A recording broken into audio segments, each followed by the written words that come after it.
Bienvenue dans cette deuxième partie de cette spéciale de Mal à Une, spécial attentat de Bruxelles. Nous parlerons donc dans cette partie des défis économiques et sécuritaires auxquels fait face la Belgique d'un côté, mais surtout l'Europe de manière générale au lendemain du double attentat du 22 mars. J'ai le plaisir d'avoir à mes côtés pour cette deuxième partie notre spécialiste des mouvements djihadistes ici à France 24, Wassim Nasr, bonjour. Bonjour. Merci d'être avec nous. Et puis nous avons aussi Karina Chabon, notre spécialiste économie. Bonjour Karina. Bonjour Aziza. Je commence avec vous, Wassim. La lutte antiterroriste aujourd'hui ne peut plus être vue ni traitée que sur un volet régional et uniquement national. La menace est mondiale et la réponse ne peut être effectivement que globale aussi et internationale. Mais comment est-ce qu'on peut faire? Qu'est-ce qui peut être changé? C'est ce qu'on va voir avec vous. Pour commencer, on va commencer peut-être par l'Europe. On en a beaucoup discuté ces derniers temps. On en a parlé en première partie de cette émission. Mais peut-on dire que nous sommes aujourd'hui face à un échec de la politique sécuritaire et des politiques mises en place pour protéger les peuples européens face aux menaces terroristes? En tout cas, il y a un échec parce qu'il y a une incompréhension du phénomène. On a toujours été dans les simplifications, dans le débat public, on a toujours été dans les simplifications, dans les idées reçues, et la mesure du phénomène n'est pas prise, en tout cas jusqu'à l'heure, malgré tout ce qui s'est passé à Paris ou à Bruxelles. Là, on est face à un phénomène de djihad global qui ne connaît pas de frontières, que ce soit dans les pays arabes ou dans les pays européens. Et ce qui a changé par rapport à la menace terroriste d'il y a quelques années, c'est qu'aujourd'hui, les équipes qui attaquent, les terroristes qui attaquent, ici même en Europe, sont des équipes européennes. Oui, ceux qui ont fait les attaques du 13 novembre, c'était des Français et des Belges. Ceux qui ont commis les attentats à Bruxelles, c'est des Belges. Donc, ce n'est pas le terrorisme qui vient d'au-delà des mers, ce n'est pas un terrorisme importé, si je puis dire, mais c'est un terrorisme exporté donc, par des groupes comme l'État islamique ou Al-Qaïda en utilisant des nationaux, des citoyens européens. Donc ça a tout à fait changé. Donc d'où les anciennes réponses, comme par exemple bombarder les foyers d'Al-Qaïda ou de l'État islamique ou fermer les frontières, ne sont plus du tout d'actualité. La menace est à l'intérieur. Alors justement, parlons un petit peu de la Belgique. Au début, il y avait cette enquête qui était liée un petit peu aux attentats du 13 novembre ici en France. Et puis au bout d'un moment, on découvre Salah Abdeslam à Molenbeek. Et puis par la suite, on découvre effectivement, il y a quelqu'un d'autre qui est tué. Et puis on découvre finalement ce qui s'est passé le 22 mars. Est-ce que vous êtes d'accord, vous, avec ce que rapportent beaucoup de spécialistes des mouvements djihadistes et puis de ce qui se passe en ce moment, en disant que aujourd'hui, la Belgique est devenue le maillon faible de l'Europe sur un plan sécuritaire? Écoutez, moi, je n'accepte pas cette idée parce que est-ce qu'on peut dire que la France est le maillon faible après le 13 novembre? Est-ce que la Belgique n'est pas devenue un peu... Parce que là, on la découvre quelque part comme un foyer aussi de pas mal de djihadistes. Je vais vous expliquer. La Belgique, effectivement, elle a le plus haut ratio de djihadistes dans les rangs d'État islamique par rapport au nombre de sa population. D'accord? Absolument. Mais, cela dit, tous les pays européens, y compris la France, fournissent un gros contingent dans les rangs djihadistes. Donc demain ou après-demain, on pourra avoir un foyer ici en France, dans différentes villes, on ne va pas les nommer, ou différentes banlieues, ou différentes campagnes éloignées.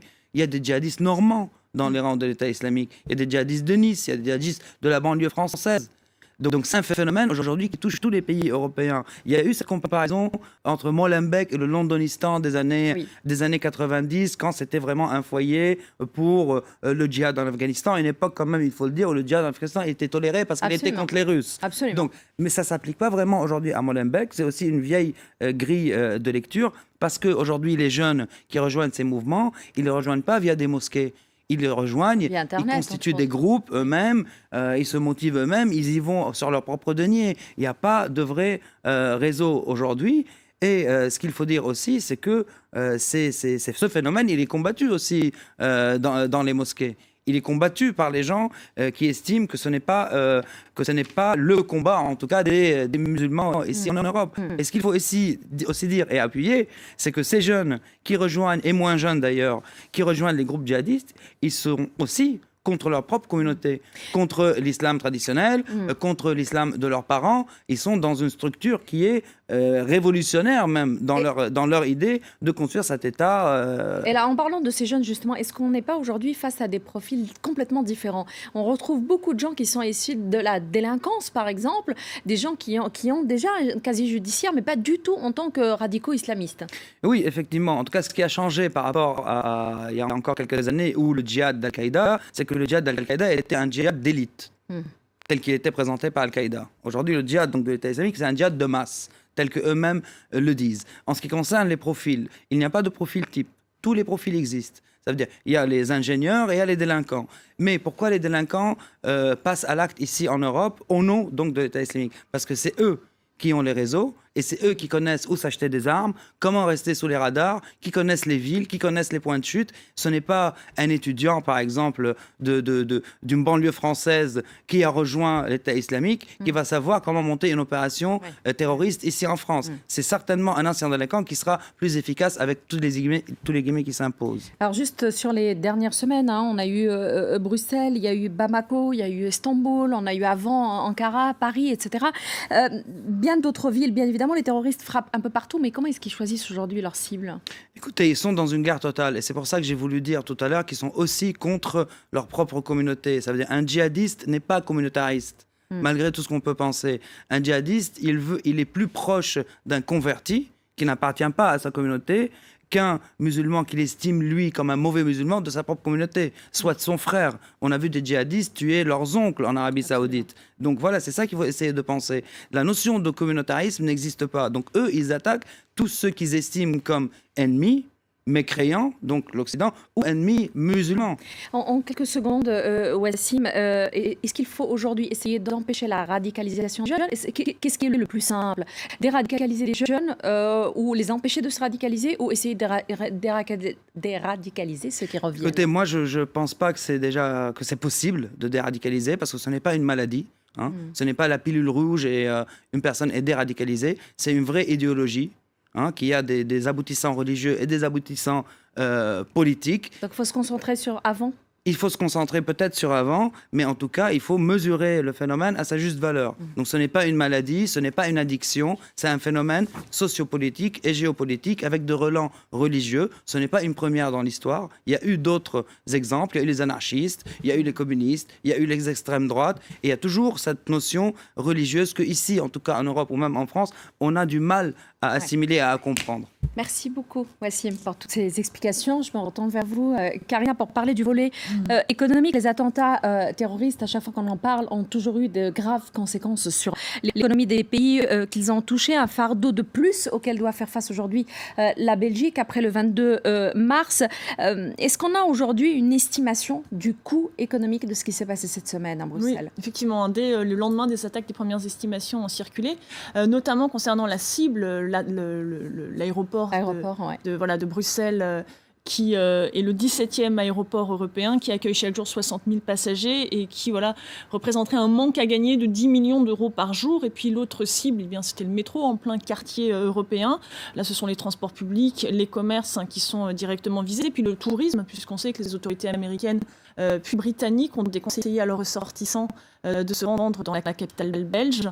Pour la banque ING, qui se risque donc à des premières estimations, vous voyez le coût des attentats, de la double attaque, ça serait 0,1% de PIB en moins, soit 400 millions d'euros. Et puis à titre de comparaison, vous savez, c'était après les attaques de novembre en France, il y avait eu cette alerte maximale relevée à un niveau maximal à Bruxelles, ce fameux lockdown où les commerçants, les transports étaient bloqués, les écoles étaient fermées. Et là, la Fédération du secteur de la distribution et des services a chiffré ce manque à gagner à 100 millions d'euros par jour.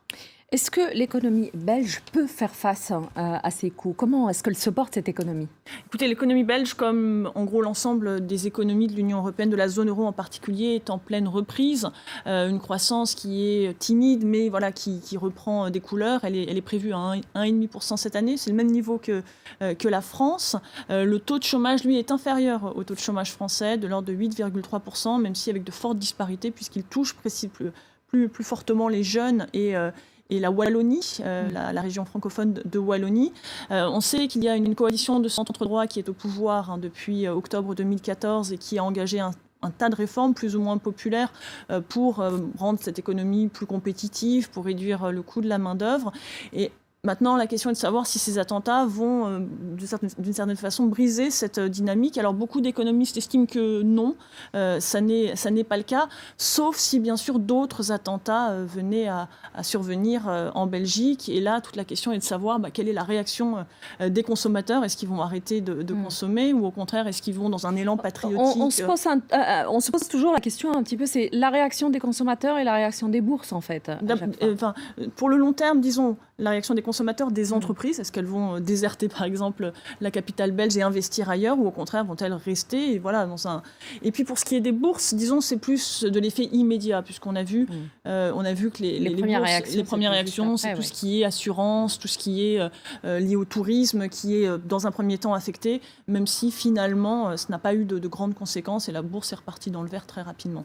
Alors justement, pour avoir une idée un peu du long terme, parlons un peu de ce qui s'est passé en France, par exemple, après les attentats de novembre dernier, ou encore Londres, Madrid ou New York, par exemple. Alors à Paris, par exemple, les attentats de janvier, finalement, n'ont eu aucun impact, puisque si l'on regarde les chiffres de la croissance, en termes de croissance, eh bien, au premier trimestre 2015, elle était relativement plus élevée que le reste de l'année, vous le voyez.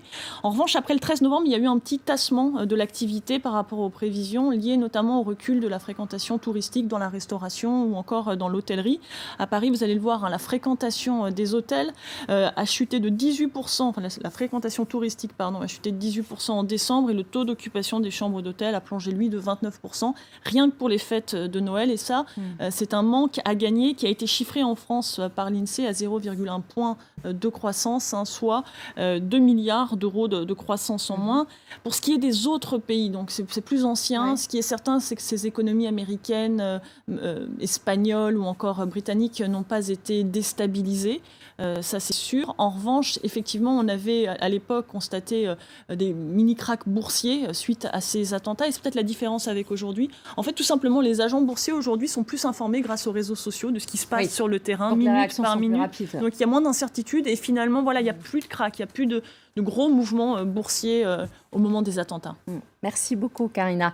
Merci en tout cas à vous deux d'avoir été avec nous. Merci à vous de nous avoir suivis pour ce nouveau numéro, et surtout ce numéro spécial attentat de Bruxelles. Je vous retrouve la semaine prochaine. En attendant, n'oubliez pas que l'avenir n'est qu'un présent qui s'ignore. Bon week-end.